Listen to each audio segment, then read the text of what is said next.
Stressed out feel कर रहे हो because you can not memorize such a vast quantity of information in such a short time?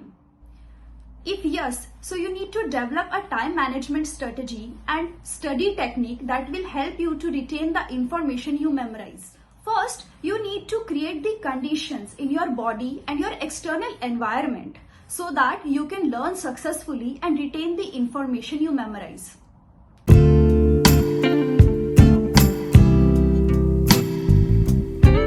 अगर आप चाहो तो अपनी एनवायरनमेंट को चेंज कर सकते हो. फॉर अ चेंज आप ड्राइंग रूम में बैठकर पढ़ाई कर सकते हो, बालकनी में बैठ सकते हो या लोकल लाइब्रेरी भी ज्वाइन कर सकते हो. स्टडीज शो करती हैं कि अगर आप अपने एनवायरनमेंट को स्विच करते हो तो ये आपके रिकॉल परफॉर्मेंस को इंक्रीज करती हैं.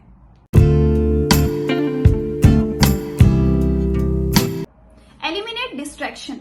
आप डिस्ट्रैक्शंस को एलिमिनेट कर सकते हो बाय साइलेंसिंग योर फोन और background noises such as TV और रेडियो. खुद के साथ एक पैक्ट बनाओ कि जब तक हमारा स्टडी सेशन कंप्लीट नहीं हो जाएगा तब तक हम सोशल मीडिया चेक नहीं करेंगे. Snack on smart food. Coffee और टी आपको टेम्परेरी बूस्ट तो देते हैं बट आपके ब्लड में शुगर की मात्रा को बढ़ा देते हैं. For that you need to switch to the healthy snack जो आपको बूस्ट भी करे और सस्टेनेबल और फोकस्ड एनर्जी भी दे. So you can switch to fruits and nuts. Get a good night's sleep. A recent study found that there is a positive correlation between sleep and students' grades. But इसका मतलब ये नहीं है कि आपको 8 घंटे की पूरी नींद चाहिए. It means that you get enough sleep before you start the bulk of your studying. This is how you are going to set a stage for yourself. Now let's discuss some more study methods. The SQ3R method. The SQ3R method is a reading comprehension technique which will help you to identify the important facts and retain the information within the textbook. SQ3R is an acronym which stands for 5 steps of reading comprehension process. First step is survey. सर्वे में आपको entire chapter की reading लेने की जरूरत नहीं है. आपको just notes बनाने हैं ऑन हेडिंग्स, सब हेडिंग्स, इमेजेस या कोई एक्स्ट्रा स्टैंड आउट फिगर हो जैसे चार्ट बना हो सकता है या डायग्राम बना हो सकता है. सो बेसिकली आपको एंटायर चैप्टर का सर्वे करना है. Second step is question. अब आपको क्वेश्चंस फॉर्मुलेट करने हैं around the chapters content. For example what this chapter is all about और ऐसे कौन से टॉपिक्स थे जिनके बारे में आपको ऑलरेडी नॉलेज थी. Third step is read. अब आपको फुल चैप्टर रीड करना है and look for the answers the questions you formulated. Step 4 is recite. अब आपने एक सेक्शन रीड कर लिया है, अब आपको उसे अपने शब्दों में समराइज करना है क्योंकि जब भी आप किसी चीज को समराइज करते हो आप उसे डेमोन्स्ट्रेट करते हो खुद को तो वो आपको ज्यादा जल्दी याद होता है. Try recalling and identifying the major points और आप आंसर कर सकते हो जो भी क्वेश्चंस आपने फॉर्मुलेट किए थे सेकेंड स्टेप में. Step 5 is review. Once you have finished the chapter, it is important to review the material to fully understand it. आप खुद को क्विज कर सकते हो, खुद के लिए टेस्ट डेवलप कर सकते हो एंड रीड कर सकते हो किसी पोर्शन को if you need to. Retrieval practice एक ऐसी टेक्निक है जो रिमेम्बरिंग के कॉन्सेप्ट पे बेस्ड है. अगर आप बिना टेक्स्ट बुक में देखे अपने क्वेश्चन के आंसर को रिकॉल करने की कोशिश करते हो तो ये आपकी लर्निंग को इम्प्रूव करता है. And remembering and writing down your answer on a flash card is lot more effective than just thinking कि मेरे को आंसर आता है एंड आप कार्ड को अर्ली फ्लिप कर देते हो. If you practice retrieval you are more likely to remember the information later on. Retrieval process को अपने स्टडी रूटीन में इम्प्लीमेंट करने के लिए आप प्रैक्टिस टेस्ट को क्रिएट कर सकते हो. आप खुद को क्विज कर सकते हो without looking for the answers in your books और notes. And also you can create a test for yourself. आप खुद के लिए एक टेस्ट क्रिएट करो. अगर आप स्टडी ग्रुप के साथ स्टडी करते हो तो आप अपने टेस्ट को ट्रेड भी कर सकते हो.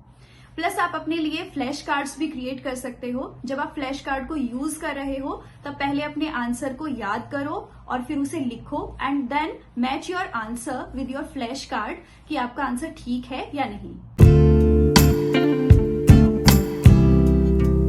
The Feynman technique is an efficient method of learning which is based on the idea that if you want to understand something well, try explain it simply.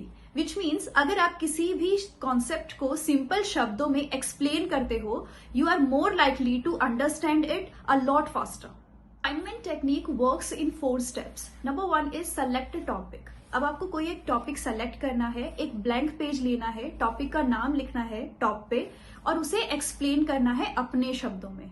Step is explain. अब आपको उस topic को explain करना है बिल्कुल simple terms में, जैसे आप किसी बच्चे को एक्सप्लेन कर रहे हो. Third step is review.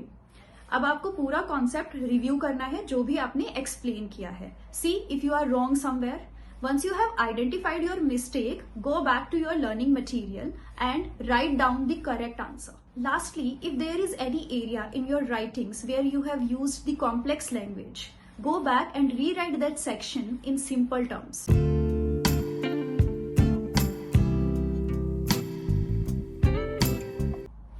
अगर आपके नोट्स मैसी होते हैं तो उसमें से इंपॉर्टेंट इंफॉर्मेशन को रिकॉल करना बहुत हार्ड हो जाता है.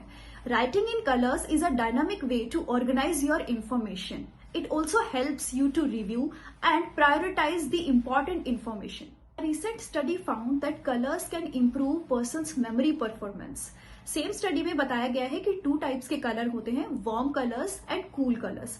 वार्म कलर्स होते हैं रेड, येलो एंड ऑरेंज, जो स्टिमुलेट करते हैं हमारे माइंड को एंड हमारी रिकॉलिंग एबिलिटी को बढ़ा देते हैं, because these colours are more memorable.